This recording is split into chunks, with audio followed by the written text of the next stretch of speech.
Hola, ¿qué tal a todos? Bienvenidos una semana más al Laberinto del Misterio. Ya llevamos 3 semanas con vosotros y bueno, y lo que nos queda, porque hemos venido para quedarnos. Y una semana más, pues aquí están mis compañeras fundadoras del Laberinto del Misterio, Ana María Canal, buenas noches, ¿qué tal? ¿Cómo estamos? Hola, buenas noches, deseando de contar la historia de hoy. Y Pilar Alberti, ¿qué tal? Buenas noches. Hola, buenas noches. Aquí nos veis súper animadas porque la verdad que la semana pasada disfrutemos mucho con el programa. Hemos visto que vosotros también, porque hemos visto que ha sido el programa más visitado de los que llevamos y la verdad que lo agradecemos un montón. Como siempre, agradecer a Es Local, Spy de Inca, su patrocinio, porque si no, no podría ser posible este programa. Y nada, empezamos en el laberinto esta semana. Esta semana, yo siempre digo, esta semana el programa es duro, pero es que esta semana tenemos un programa que el invitado que teníamos preparado no ha podido estar, pero nos ha dejado un regalito. Ya más adelante lo desvelamos. Y esperamos que próximamente esté con nosotros, con nosotras aquí en el laberinto del misterio. Y ahora nos vamos a ir rápidamente, como siempre, con Ana María, porque Ana María hoy nos tiene preparado algo a lo que todos le tenemos un poquito de mal rollo, pero que hemos visto en muchas ocasiones y que quizás habéis escuchado alguna que otra vez, más allá de las películas de miedo, en la realidad. Ana María, ¿qué nos tienes preparado esta semana? Pues vamos a hablar de una historia de posesión y de exorcismos. Para ello vamos a nombrar a un sacerdote, Gabriel Amorth, no sé si lo pronuncio bien, pero bueno, sería Gabriele Amorth, terminado en TH, fue uno de los 400 exorcistas que tenía la Iglesia Católica en ese momento. Este sacerdote inspiró la película del exorcista del Papa, Ostras. Uh-huh. que muchos de nuestros oyentes o videntes, o televidentes, lo de Sí, sí, videntes, suena un sí, sí, poco, sí.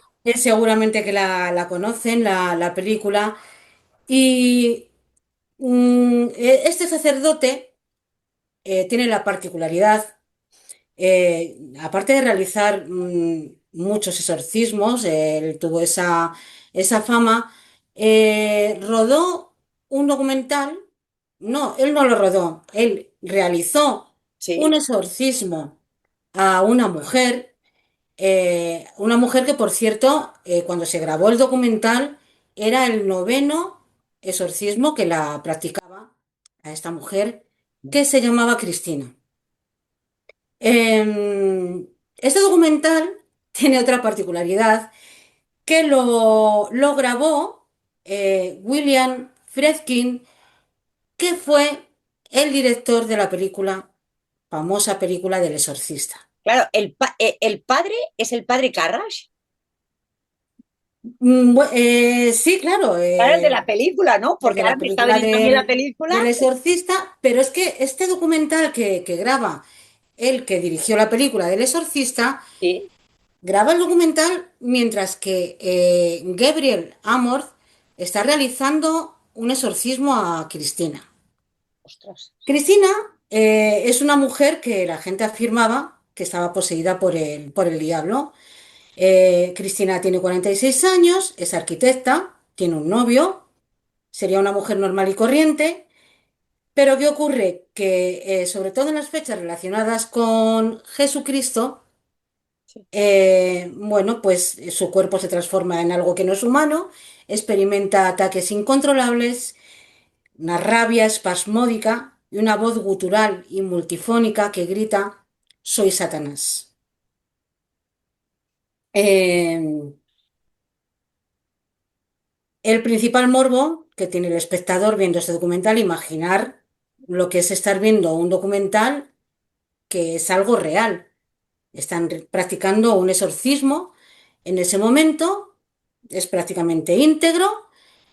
El 1 de mayo, corría el 1 de mayo de 2016, el padre Gabriel Amorth, con 91 años, va a practicar la Cristina, como ya he dicho, por novena vez, un exorcismo, para expulsarle el demonio o los demonios que tiene dentro, puesto que ella grita cuando le pregunta cuántos son, dice, somos legión.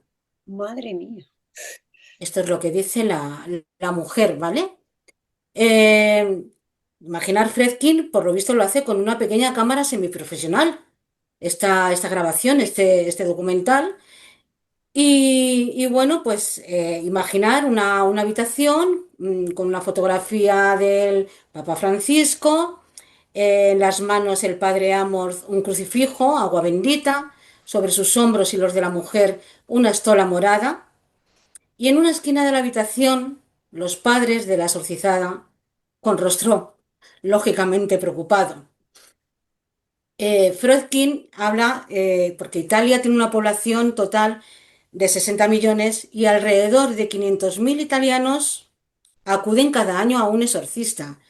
La población italiana son pues, una mayoría, una gran mayoría pues, de creencias religiosas, espirituales, ¿no? Eh, pero para los espectadores que no creen, para los no creyentes, que es muy difícil no ser escépticos, porque incluso los que somos creyentes muchas veces somos escépticos, porque hay cosas que cuesta creer, pero dice que cuesta no sobrecogerse con las imágenes de este documental. El vello salta de punta, lógicamente. Cada exorcismo comienza con el padre Amorth haciéndole la burla al demonio y rezando el Padre Nuestro y el Ave María. Cuando Cristina entra en trance, Amorth, mediante el Ritual Romanum, interpreta los supuestos demonios de Cristina y ella contesta con varias voces anormales, saliendo de su garganta. Es nuestra, nos pertenece. Exorcizo, oh Dios, a este espíritu inmundo, dice el padre Amorth. Eh, yo solamente de leerlo esto, pues sobrecoge. Tengo que decir que yo no he visto el documental, Madre pero mía. O sea, pienso hacerlo porque, se puede ver el documental. claro, claro, esto es una, además, ha sido por Netflix. No sé si ahora en este momento, Estará disponible. pero me imagino que sí que se podrá ver. Dice que cuanto más te predispones a pensar en eso y cuanto más piensas en sentirlo, más oportunidades de entrar les estás dando al poder sobrenatural del mal. Esto pues ocurre un poco siempre, ¿no? Que hay que tener una predisposición pues para que estas energías o llámalo como se quiera, pues puedan acceder a uno, ¿no? Psiquiatras, neurocirujanos a los que se pide que analicen el metraje grabado y que propongan posibles causas de los síntomas, pues no encuentran una explicación científica. Eh, También el obispo auxiliar de la Archidiócesis de Los Ángeles, que parece aterrado ante la posibilidad de enfrentarse al diablo, dice, porque hay que ser muy santo para evitar que el demonio entre en ti. Fredkin termina el documental con una reflexión. Dice, sabemos que existe el mal, pero también existe el bien. Y The Devil and Father Amorth, que sería el diablo y el padre Amorth, pertenece, dice, lo siento, a la primera categoría. Y hasta aquí el relato de hoy. Y yo creo que el relato viene acompañado con un regalo que viene de tu mano, que es la persona que iba a poder y queríamos que estuviera en este programa. Y está muy unida a ti, ¿verdad? Sí, sí, tan unidos, Tan unida. tanto por sangre como por amor, un increíble amor, mi hermano. Tu hermano que nos ha dejado un audio explicándonos una serie, explícalo tú mejor, porque luego a los oyentes, televidentes, que luego lo escucharán, ¿qué es lo que nos explica tu hermano? Porque yo espero que próximamente pueda estar, porque él por problemas de agenda no ha podido estar esta semana. ¿A qué se dedica tu hermano? que es lo que la apasiona, ¿no? En este mundo también de los fenómenos paranormales, la parapsicología, el misterio. Sí, mi hermano Carlos ha sido siempre un apasionado de lo paranormal, de lo inexplicable. Le ha gustado rebuscar, le ha gustado leer libros, buscar respuestas. eh, a veces las ha encontrado, a veces o ha querido encontrarlas, pero siempre, siempre, pues él ha querido encontrar una base, una explicación, quizás científica, pues como hacemos siempre a cosas que no tienen explicación. Posesiones y exorcismos. En 1928, Emma Smith tendría unos 46 años. Vivía en Wisconsin cuando ocurrió de nuevo. Aquellas voces la inquietaban, la atormentaban y la impedían entrar en la iglesia. Sus pensamientos eran cada vez más agresivos y el nerviosismo se intensificaba. En estos momentos se encontraba en un convento franciscano, en un pueblecito de Iowa, con los brazos atados a ambos lados de la cama y un pequeño grupo de monjas asegurándose de que no pudiera levantarse de aquella cama de hierro en la que ahora descansaba. La llevaron comida, pero ella furiosa la rechazó. Sabía que esta comida había sido bendecida antes de llevársela. Lo único que quería era apartarlos a todos los que estaban a su alrededor. Su sola vista la enfurecía más. En ese momento llegó él. Era un sacerdote capuchino al que habían llamado para esta experiencia. No era la primera vez que se veían Emma y el sacerdote. Se conocieron mucho antes, en 1912, cuando él realizó el primer exorcismo de Emma. Emma nació en 1882. Se sabe muy poco de sus padres, tan solo que su madre murió hacia 1890 y dejó a Emma en las garras de su padre, un abusador y un alcohólico. También quedó en manos de su tía Mina, que según sus declaraciones posteriores dijo que sería en gran medida la causa principal de su posesión. Esta su tía Mina practicaba brujería. Emma era una mujer católica devota, pero a partir de los 14 años se veía incapaz de entrar en una iglesia sin que la asaltaran pensamientos violentos. Su obsesión era romper las pilas de agua bendita para que su agua se derramara y perdiera. Deseaba en cualquier forma poder hacer daño a los sacerdotes. No podía comulgar y todos los objetos sagrados la causaban repulsión. Muy pronto ya no podía acercarse ni a una iglesia. Notaba que un poder oculto la retenía. Hubo una parroquia que quiso ayudar a esta atormentada mujer. Para ello llamó al padre Riesinger. Era alemán de nacimiento, pero ejerció la mayor parte de su vida en Estados Unidos, donde se convirtió en un experimentado exorcista, con 19 exorcismos con éxito en su haber, excepto el primero, que fue realizado a la misma Emma Smith. En aquella ocasión, al principio los efectos de los primeros rituales fueron de bastante éxito, pero tanto el sacerdote como la joven tenían la sospecha de que el mal que moraba en ella no había sido erradicado. De hecho, en su reencuentro, ella le confirmó al sacerdote que desde que terminó el primer exorcismo, el mal había ido apoderándose de ella de nuevo. Y así fue. Meses después el tormento vuelve a acosar a Emma, hasta el punto que el destino quiso que el padre Riesinger, con una reputación fuera de toda duda, fuera de nuevo llamado para este exorcismo. En esta segunda ocasión, el sacerdote no solo sentía la llamada de su oficio, sino también la necesidad de saldar una deuda que quedó pendiente tiempo atrás. Este nuevo proceso duró 3 sesiones. La primera del 18 al 26 de agosto, la segunda del 13 al 20 de septiembre y la última del 15 al 23 de diciembre. El padre Riesinger y los demonios continuaron su lucha, cambiando colateralmente la vida de cuantos habitaban el convento.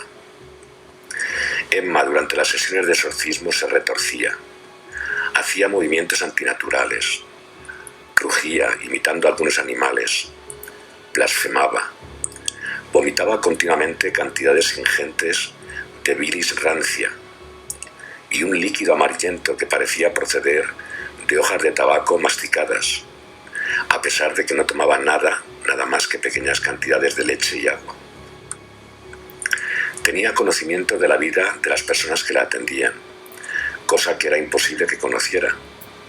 También hablaba fluidamente latín y otras lenguas que ella jamás había estudiado.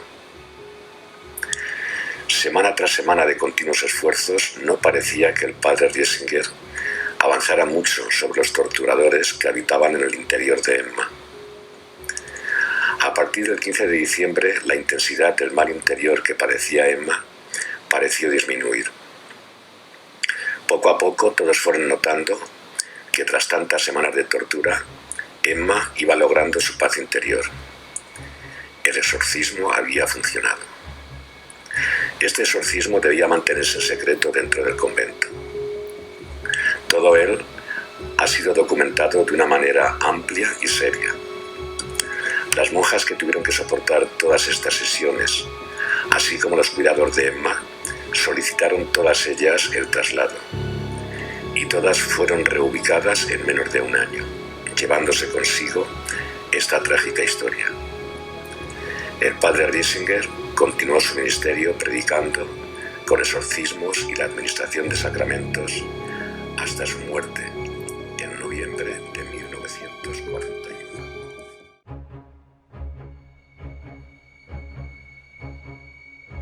En este viaje, y ahora nos vamos con Pilar, porque yo no sé, Pilar, esta semana que nos tendrá preparada, porque la semana pasada yo con Carmelo me quedé helado, la verdad. Ese relato fue increíble, además que luego, y fijaos que todavía se me ponen los vellos erizados, cuando estoy postproduciendo el programa y encuentro que hemos de dar las gracias a esa persona que colgó el relato, ¿no? Ese momento de la grabación en la emisora y donde él lo explica. Y cuando me lo encontré y lo escuché, aluciné. De verdad, Pilar, la semana pasada fue brutal la historia y además real, porque no era una leyenda urbana. Y yo me pregunto, esta semana, Pilar, ¿qué nos tienes preparada? También un caso real. Además, menciona al padre que has mencionado tú. ¿Al padre Carras? Bueno, claro, que es el que hacemos, ¿no? El padre Carras, ¿no? En la película El Exorcista, que la verdad que hay como me parece que la primera que hicieron es de los años 70, ¿no? Me parece la primera del Exorcista, porque han habido luego varias.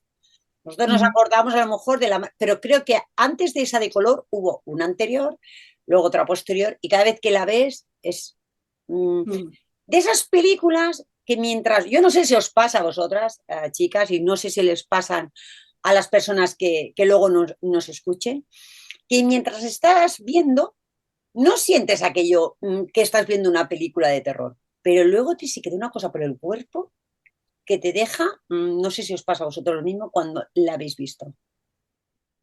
Sí, además que te da mucho de qué pensar. Exactamente. Te da mucho que pensar, la verdad.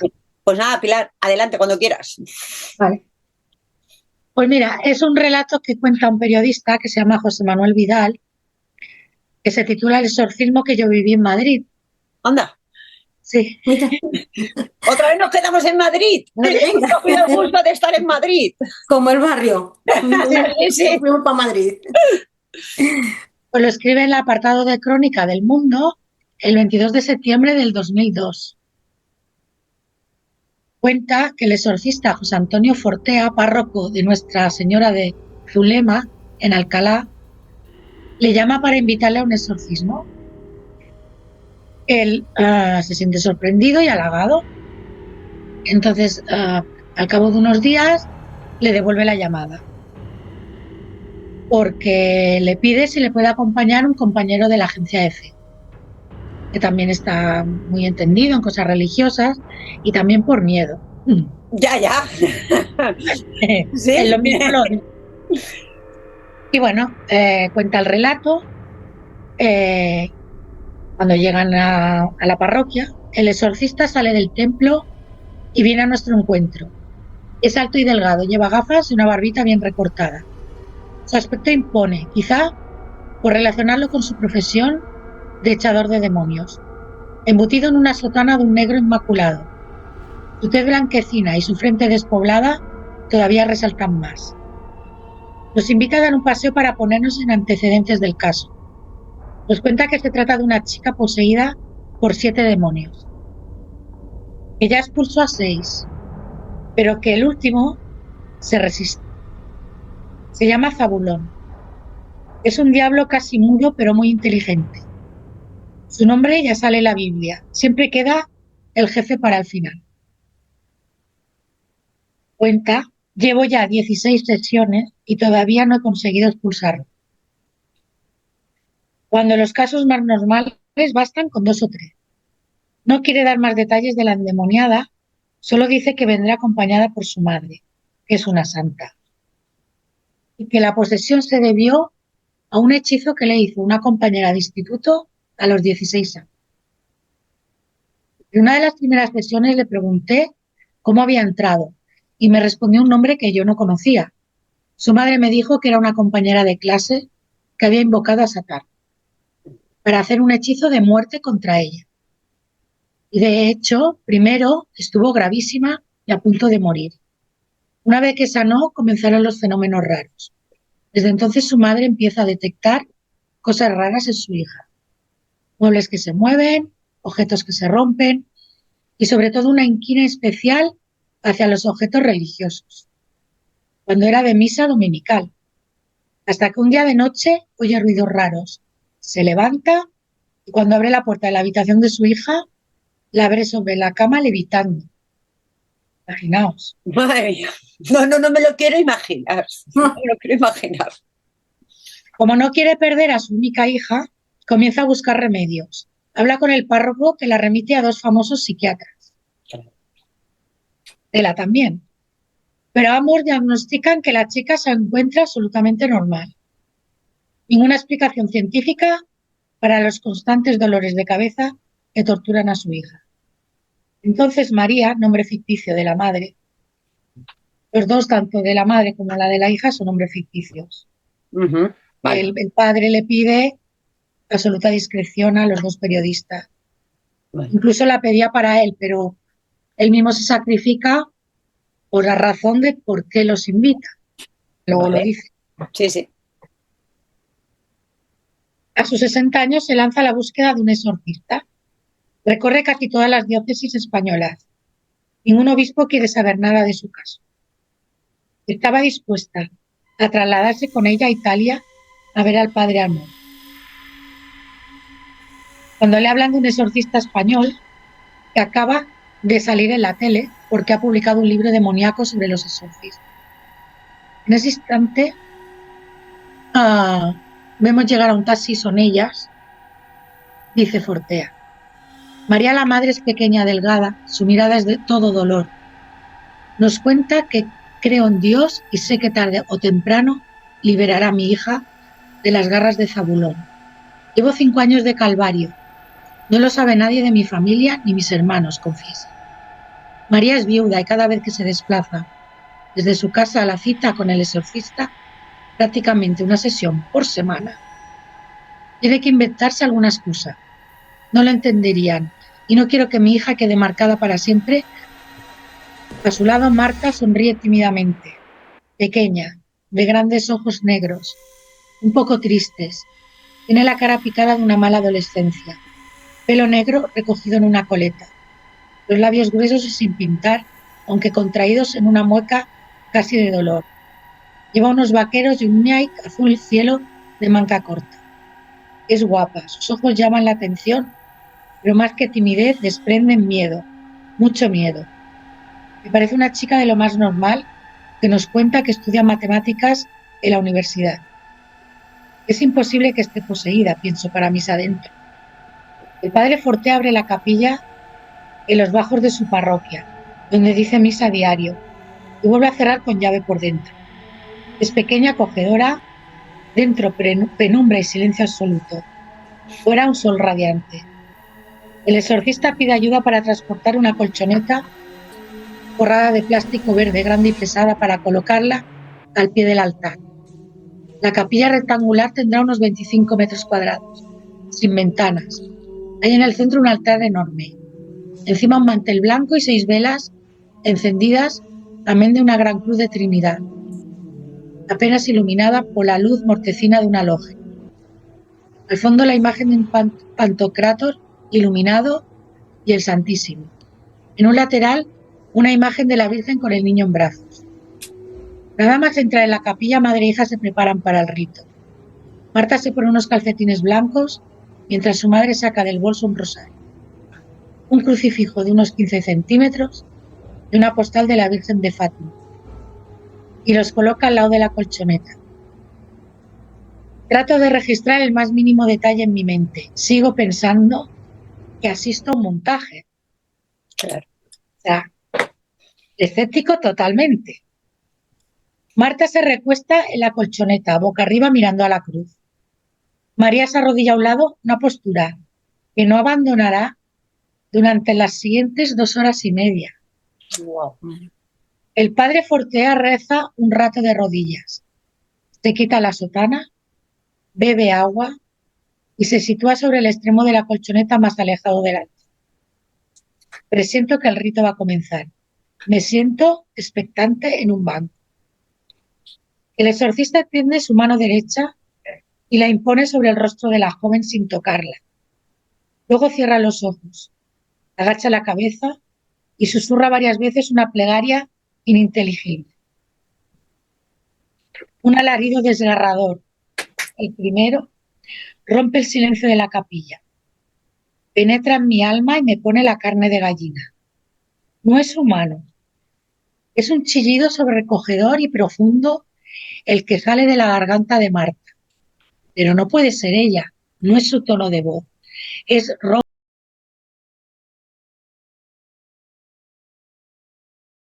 y masculino.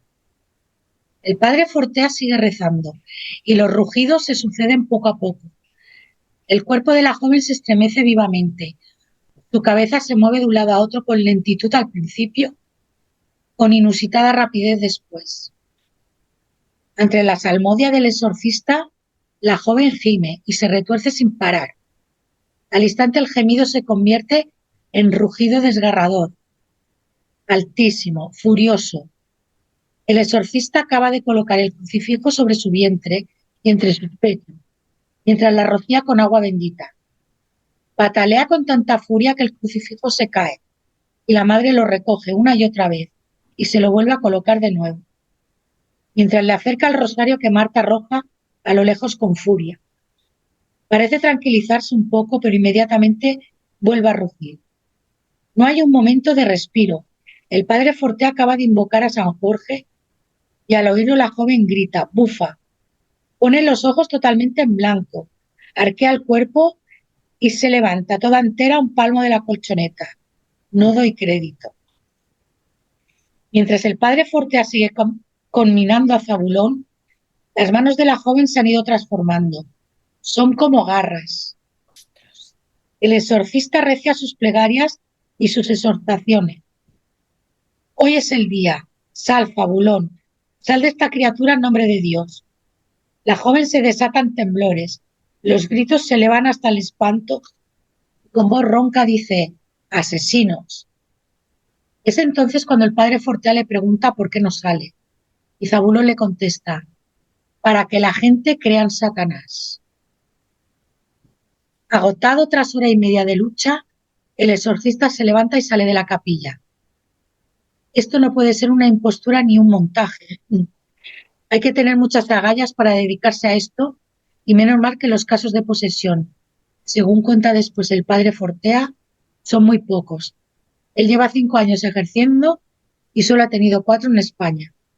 Pero mientras preparaba su tesis asistió a otros 13 exorcismos. Se nota que tiene práctica, manda, templa, insiste y con voz suave pero enérgica tortura al diablo sin piedad, o lo que más le duele, siempre en nombre de Dios. No parece tener miedo alguno, eso que ya sabe lo que es ser atacado por Satanás. Una vez en un exorcismo dice que el diablo le hizo sentir la misma sensación y el mismo dolor que el que lleva un puñal clavado en el brazo. Fortea sale de la capilla y mi corazón se acelera, pensando que qué puede ocurrir ahora sin la presencia tranquilizadora del exorcista. Pero no pasa nada, o sí. María la Madre coge las riendas del rito y comienza a repetir las mismas o parecidas frases del exorcista con calma, pero con decisión. Parece no dirigirse a su hija, sino al maligno que la posee. Es una auténtica dolorosa al pie de la cruz de su hija poseída. Me da tanta pena que también yo me arrodillo y entre lágrimas suplico a Dios, por lo bajo, que por lo que más quiera libere a Marta. Mi compañero hace lo mismo. Hacía tiempo que no rezaba con tanto fervor. Entonces entra de nuevo el exorcista. Coge una cajita con hostias consagradas del sagrario y se coloca delante de Marta. Y como un resorte ante la mención de San Jorge, la poseída se arrodilla y el padre Fortea le hace abrir la boca para que reciba la Sagrada Comunión y continúa torturando al diablo que anida en Marta. Tras darle la comunión coge una Biblia y recita el Apocalipsis. Entonces el diablo fue arrojado a la lengua del fuego y azufre. Allí serán atormentados día y noche por los siglos de los siglos. Y hace repetir al diablo frase por frase, y así durante un buen rato. El exorcista parece un maestro que enseña a un niño rebelde que repita a la fuerza entre bufidos y alaridos frases como estas. Señor, tú eres rey, yo soy criatura. Nada escapa a tu poder. Eres el alfa y el omega. Pero el padre Fortea recia en su acoso. Coge un banquito y se sienta ante la posesa con un crucifijo en la mano. Dic es dies, repite con fuerza. Por un momento creo que lo va a conseguir. Cuanto más tardes en salir, más gente creerá en Dios. Eres un predicador de Dios. Acércate, siéntate y besa a Cristo crucificado. Dale un beso de respeto y homenaje. Como zombi, Marta se sienta y se acerca a la cruz. Tiene los ojos en blanco y echa espumarajos por la boca, pero besa al crucifijo. Entonces Fortea la coge suavemente por un brazo, la hace levantar y la obliga a recorrer la capilla y besar a la Virgen y al sagrario. Ha pasado otra hora. Fortea se toma un respiro. Ahora usted, le dice a la madre, y sale de la capilla. Y María se inclina sobre su hija y comienza a increpar a Zabulón. Zabulón sigue bufando y retorciéndose, pero no parece que esté dispuesto a irse. Al rato entra de nuevo el padre Fortea. Mira a la madre. No se va a ir, dejémoslo por hoy. Se levanta y se va. Los gritos se detienen en seco. Noto cierta decepción en el rostro de María. Me da la sensación de que esperaba que fuese hoy. Han pasado casi 3 horas de rodillas, pero en su cara no hay signos de cansancio, solo de cierta desilusión. Recoge con paciencia la estampa de la Virgen y el crucifijo. Sale de la capilla. Mi compañero y yo nos quedamos solos con la endemonizada unos segundos que se hacen eternos. Nos hemos quedado en el banco sin respiración. De pronto se vuelve hacia nosotros. Abre los ojos que ha mantenido en blanco durante 3 horas. Y nos lanza una mirada que no olvidaremos mientras vivamos. Sus ojos son de otro mundo. Nunca había visto así algo en mi vida. Al instante, la mirada vuelve a ser la de Marta, que nos sonríe. Se levanta con tranquilidad, se sienta en el banco,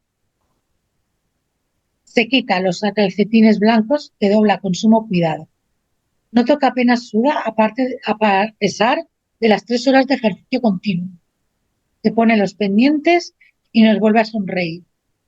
No recuerda nada y mientras nos habla, coge la estampa y el crucifijo, a los que hace un rato tanto odiaba, y los besa con cariño. Salimos y nos sentamos en un salón contiguo los 5. Marta está tranquila, vuelve a ser la chiquilla tímida de antes. Antes de despedirme repite una súplica, que se conciencie la gente y los obispos, que haya muchos más exorcistas.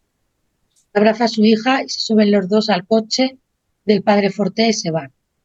Marta se vuelve y nos mira.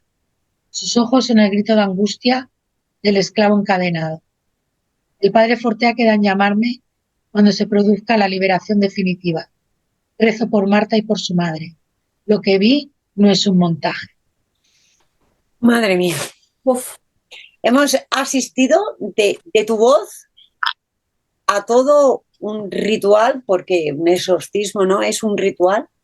Madre mía, lo que llegaron a vivir ya no solo la pequeña Marta, su madre, es los dos periodistas, el sacerdote, ostras, y no se pudo liberar, ¿no? No se le pudo No, en este día no. en este, madre mía. Ya te pasaré el perdona, enlace Pilar, ¿en qué año fue eso? en el 2002. Ostras, 2002. bueno, Sí, pasaré el enlace de la noticia porque hay conversaciones que, claro, yo no las he reproducido, ostras, pero es que, de cosas que le dice el exorcista y lo que contesta ella. ostras, lo que me parece, Unas cuantas, yo lo he resumido, ¿no? Porque si no se hacía muy extenso. me ha llamado la curiosidad, que me lo ha apuntado para que no se me olvide, porque en los casos de posesión, ¿no? En que vemos en las películas, ¿no? Casi siempre, pues bueno, nos dicen, no, es que a veces el mal entra cuando una persona está vulnerable, casi siempre es en adolescentes, porque son los que son más vulnerables, ¿no? Ante estas situaciones. Pero viendo el otro día y volviendo a recordar a esos grandes parapsicólogos que hubieron en Estados Unidos, ¿no? Y que ya están los dos fallecidos, Ed y Lorraine Warren, empiezan, se me pone la piel de gallina, los nombres se me pone la piel de gallina, porque allí sí que pues, es una profesión y está reconocida además como una carrera en Estados Unidos la parapsicología. Y ellos dedicaron su vida, ¿no? A todo el tema este del misterio. Y en una de las películas, recordando, porque ahora ya sabéis que se ha lanzado ya la última hace unas semanas atrás, empezaba así, diciendo que empieza todo con una maldición, y es lo que ha dicho Pilar. La niña la maldice. Sí, No sí. es que cualquiera estamos expuestos de que nos lancen una maldición, entonces posteriormente estamos poseídos por esa maldición. Claro, mi pregunta es, porque en la película, claro, en la película ves, ¿no? Que al final Lorraine tiene que ir a por la que ha echado la maldición para poder liberar de ese cruel demonio. Y yo pienso, hoy en día cuando hagan ese ritual, ¿no? Los sacerdotes del exorcismo, tendrán que también, podrán llegar hasta la persona que ha lanzado esa maldición. Porque cómo puede ser posible, ¿no? Que te lancen una maldición y te entre el demonio dentro. Es difícil de creer, pero ocurre. Sí, sí, además el mismo diablo se lo dice, en este caso. Es curioso, ¿no? Tabuló le dice que está allí por esta persona, le da el nombre y apellidos. Le da nombre y apellidos. Sí, sí, él no lo conocía y la madre le dice, le confirma que era la compañera. Madre mía. O sea, imaginaos, ¿no? Que es que parece que no, como decimos, ¿no? No nos puede pasar. Y bueno, en la película se ve recreado, ¿no? Como una especie de tótem, y al que le toca, porque van a una casa nueva a vivir esa familia y misteriosamente ese tótem está ahí y posee al niño, ¿no? Y en este caso es una compañera, ¿no? A veces, ¿quién no hemos ido a hablar, ¿no? De el mal de ojo, que antiguamente tanto se oía hablar, ¿no? Y que habían personas que realmente eran maldecidas por personas simplemente con una mirada, ¿no? Y parece que sea, bueno, antiguamente, pues también hablábamos de esa brujería. Dicen, perdona Mariluz, que Sí. yo lo he oído decir que el mal de ojo, Mm. hay veces que la persona que está echando ese mal de ojo no es consciente, Exacto, sí, sí, no, sí. no lo hace conscientemente. Dicen que muchas veces o por envidias o por el sin saberlo a esa persona, Claro. pues es como que le echan ese mal de ojo. Y antiguamente sí que es verdad, ¿no? Que habían esas personas que se dedicaban y sobre todo Esto eran cosas que me contaba mi abuela, ¿no? Que su madre, o sea, que la que fuera mi bisabuela, se dedicaban a quitar el mal de ojo. O sea, que parece ser que antiguamente estaban más preparados que estamos hoy en día, porque hoy todo esto parece que sí que es verdad que con todo lo que hemos vivido de ciertas personas que se dedican a ciertos temas, bueno, a la evidencia y en general, han hecho daño a quien verdaderamente sí que es verdad que se oye, hay personas que realmente, hay curanderos que realmente tienen ese don, igual que están los exorcistas, igual que hay personas, pues, ¿quién no te dice a ti que puedan realmente ver el futuro? Pero claro, lo que decimos, el futuro no puedes tener evidencia a las 24 horas del día, ¿no?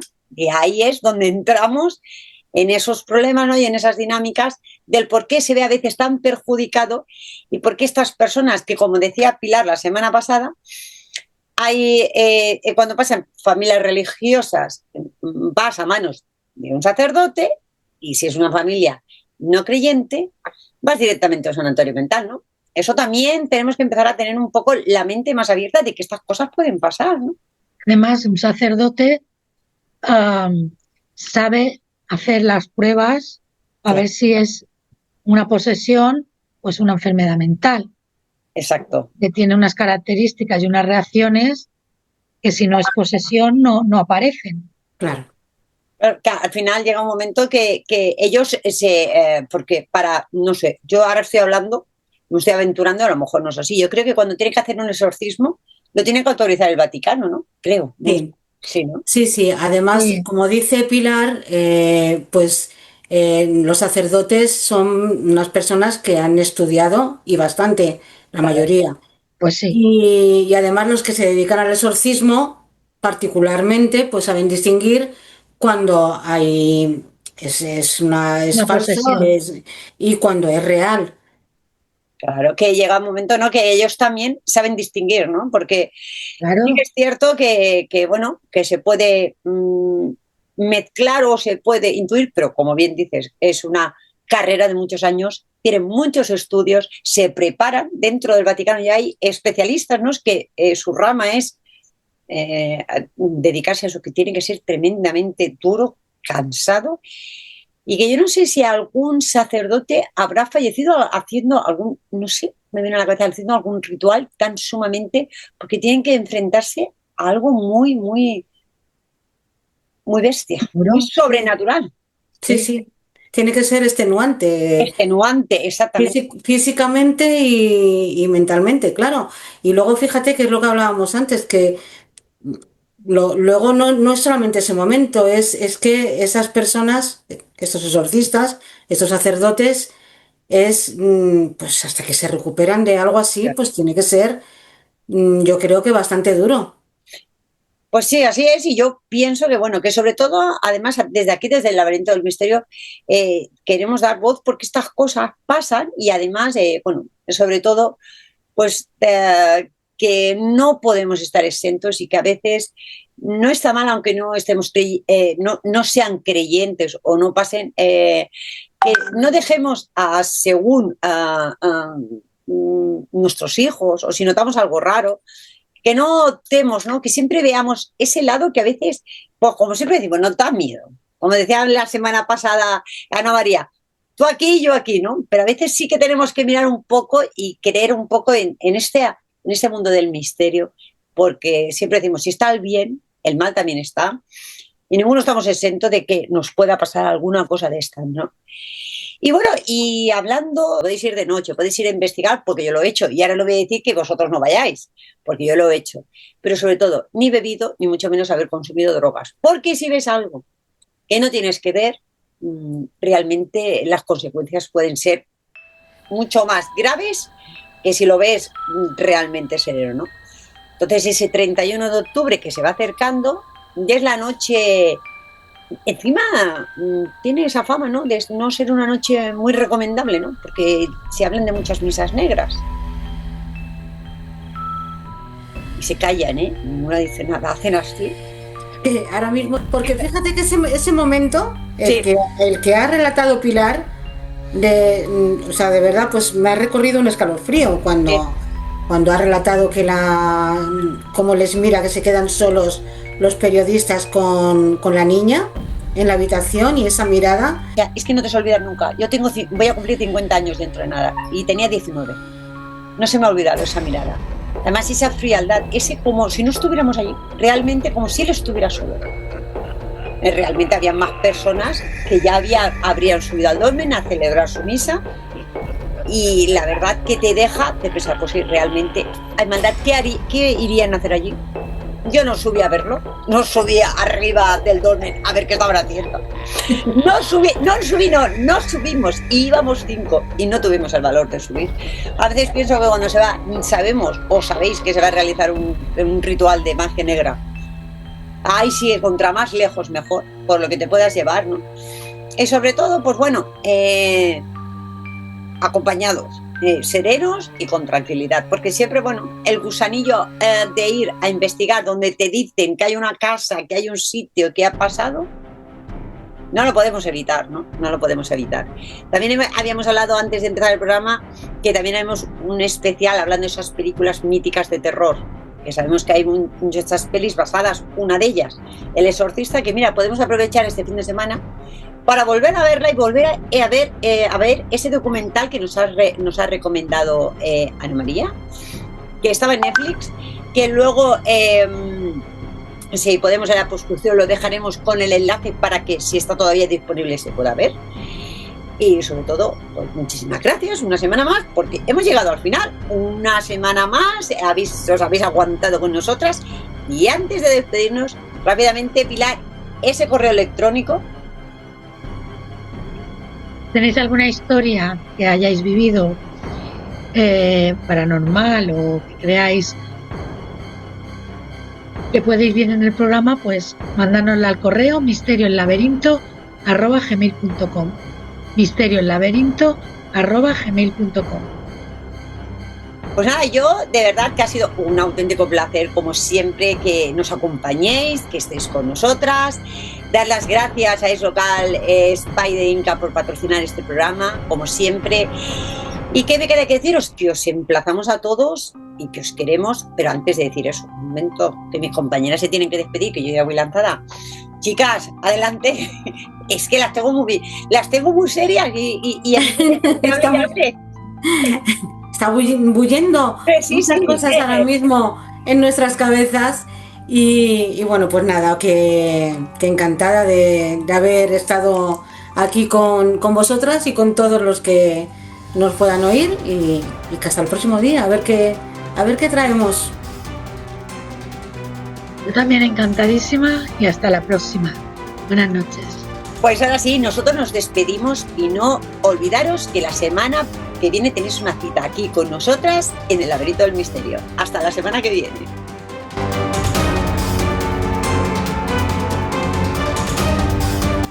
Me llamo Julio y quiero contaros la experiencia que cambió mi vida. La noche que no olvidaré.